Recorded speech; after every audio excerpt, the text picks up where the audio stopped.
Hey everybody, Nick here, and today we're going to do a little bit of a review for you of this guy right here. This is the CRKT Swindle. First off, a couple of notes. This is the smooth-sided version of it. There is a version that has ribbing for your pleasure along the sides here. That makes it a little bit different looking knife, also a little bit more expensive in most retailers. But this is the smooth-sided version. Second thing, this is a Ken Onion design. Ken Onion is a very well-known American knife maker, and as you can tell, there are no straight lines on the knife, so it's probably Ken Onion.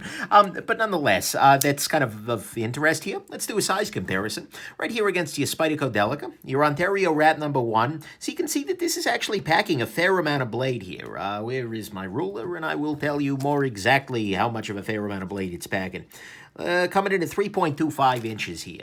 And then here is your steel wheel 3-inch cut jack in D2 steel. So it's kind of right in that intermediate size range, although when it's closed, it is a very small knife.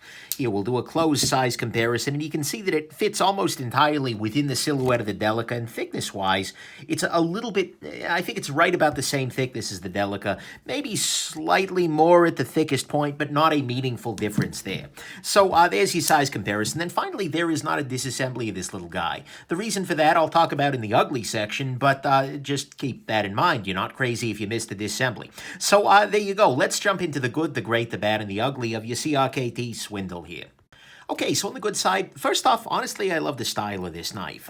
This is kind of unique. It's kind of different.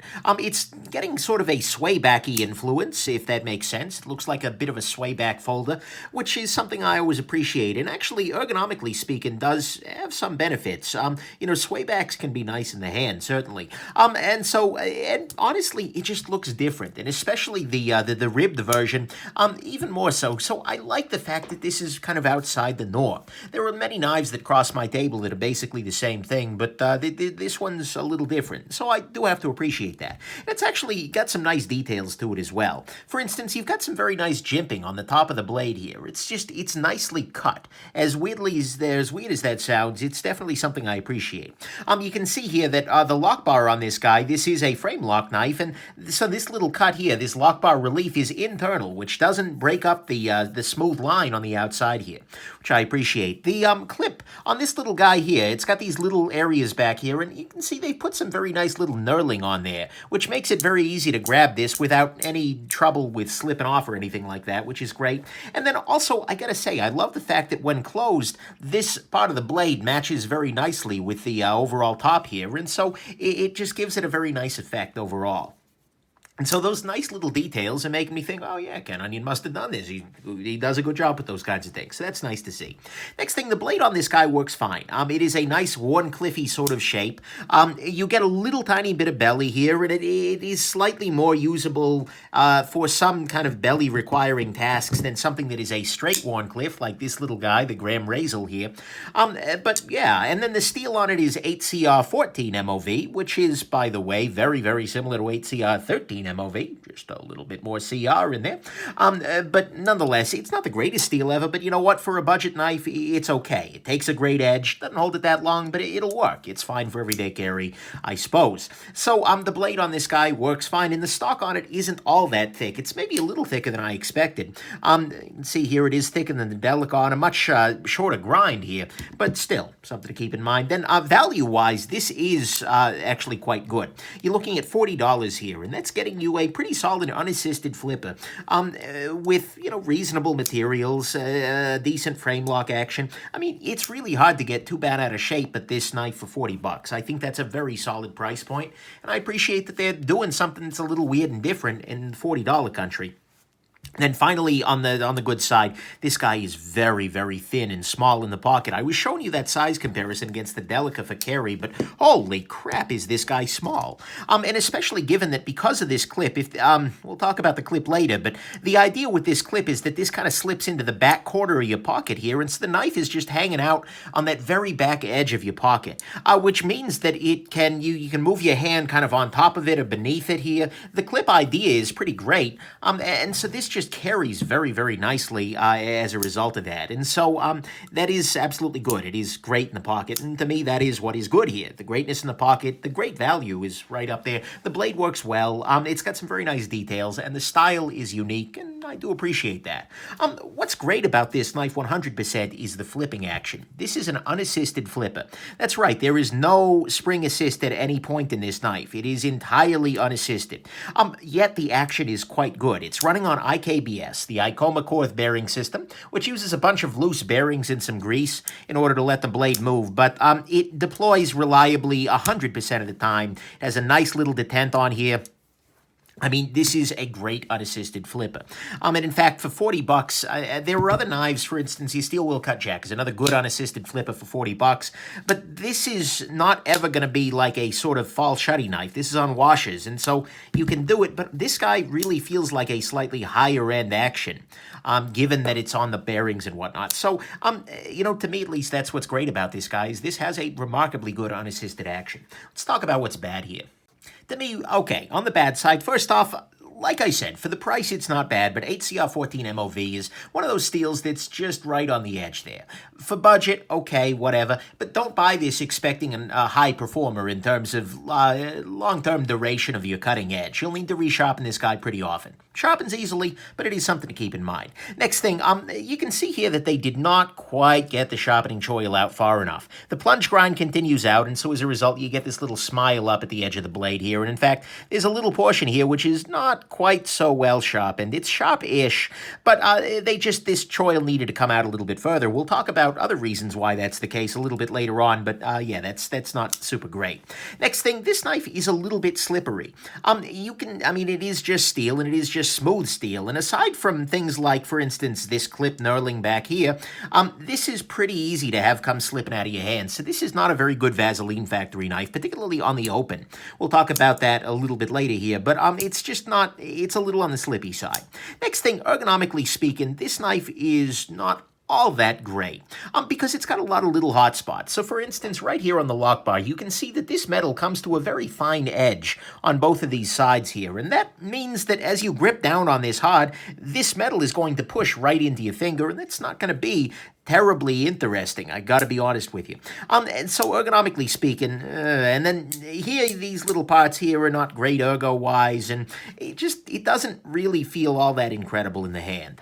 It looks great, but a lot of hot spots there. Then finally, the lock bar access, as I was just kind of hinting at, is not all that great, because basically what you need to do is slide your finger up against here and push this to the side. You can do it, especially with dry hands.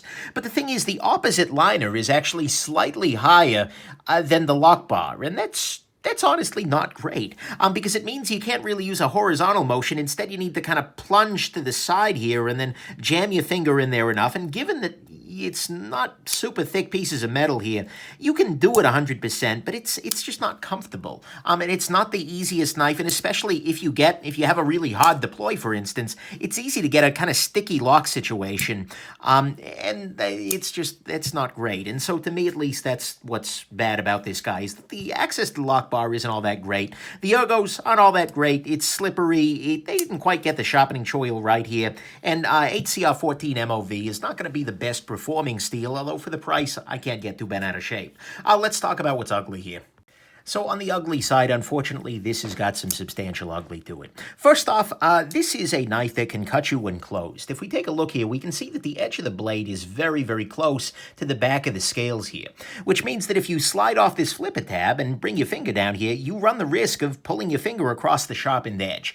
Given this back part here isn't all that super sharp, and so, you know, that helps you a little bit, but oh man, that's just not great. This is a knife that's trying to fit too much blade into too little handle, and that just sucks. Let's be real here. Next thing, and this is really weird, take a look at the edge of the blade here. You see that little shiny spot right there? Yeah, so how does that happen? Well, that happens because if we look, the shiny spot is right here. And if we look what happens right there, that's right. That's the clip. This blade, if it comes shut with any kind of speed, or if the clip comes shut, the clip actually dents the blade. This clip is too close. Oh, I mean, come on, guys. And so as a result, you have blade damage off of the knife's clip whenever, when that happens. And that's, oh boy, that needs to be done better. I'm kind of desperately hoping that this particular knife, maybe the stop pin is out of position or it's out of tolerance or something, which allows this blade to be a little too close to the edge, such that not only can it cut you more readily over here, but it can hit back here. But that's just not okay. And so unfortunately, what that means is that you will constantly have an unsharpened portion right here in the middle of the blade, and that will damage itself every time you use your damn clip, and that's just not great. Speaking of the clip, look, see, there's the trouble getting the lock bar open. This is a clip that is a great idea.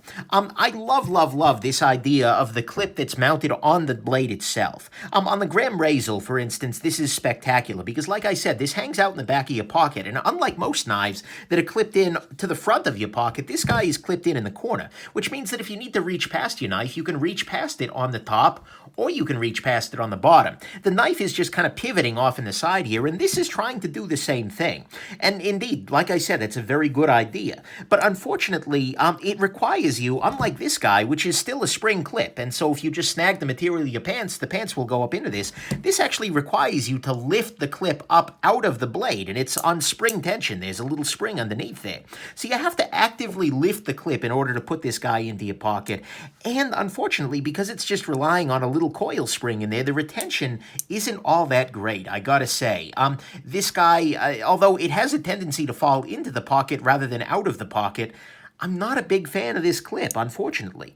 So that's just not great. And even though I love the idea of it, the execution here didn't work. Then finally, on the ugly side, the disassembly on this guy is pretty awful because what they have done here is they have made a free spinning pivot, which means that, and it's not tooled on this side. So if you turn this, it'll just keep turning and turning and turning and turning. Then in addition to that, they have used the permanent thread locker.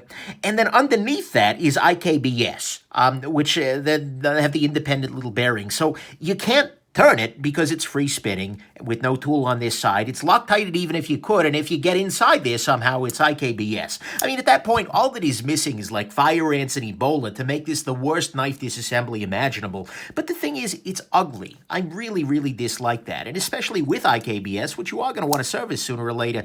I really dislike that a lot. And so, to me at least, all that is the ugly, is that disassembly is not possible and pretty evil if it was. The clip on this guy doesn't work so well. The blade is too close to the clip, resulting in this little flattened off area here. And then on top of all of that, the blade is too close to the edge of the scales in the back here, allowing you to cut yourself open. That's a lot of ugly. So let's go to your final conclusion here. Look, final conclusion. This is a very interesting piece at some level. It's nicely designed. It is absolutely unique. There is not another knife, even in the higher-end custom, that really looks a lot like this. And in fact, there aren't that many swayback-style folders these days. It's just not really a thing. And so I appreciate very much the uniqueness of the design, and it's also coming in at a very nice price point. For $40, I'm willing to let a lot of things slide here. And it does have an unassisted action that is way better than you find in a lot of budget knives. I mean, seriously, this is a nice action, even at $40. I can't argue with that. However, I can't argue with the number of serious flaws this guy has. I mean, even putting aside the smaller issues like the ergos not being very good and the lock bar being kind of a pain in the neck to use, this clip just doesn't work so well, even though it's a great idea. The blade is too close in the back. It is damaged by said clip and would provide the worst disassembly freaking ever. So I don't know. I mean, it's an interesting knife. It's unique, and for the price, they're not like outright swindling you. But the thing is, I can't say I recommend this guy either. It's just got way too many fundamental flaws for me to really send you this direction when there are so many other really great knives in this $40 range. Things like your Rat number 1 from Ontario in D2, your Steel Wheel Cutjack 3.5, another great unassisted flipper, the Kershaw Link, a dividend. They're also in that same department. They're assisted, but still, I can't really see it. So ultimately, that's where I land. The CRKT Swindle is interesting, but I'm not sending you there. Anyways, have yourselves a good one. Bye now.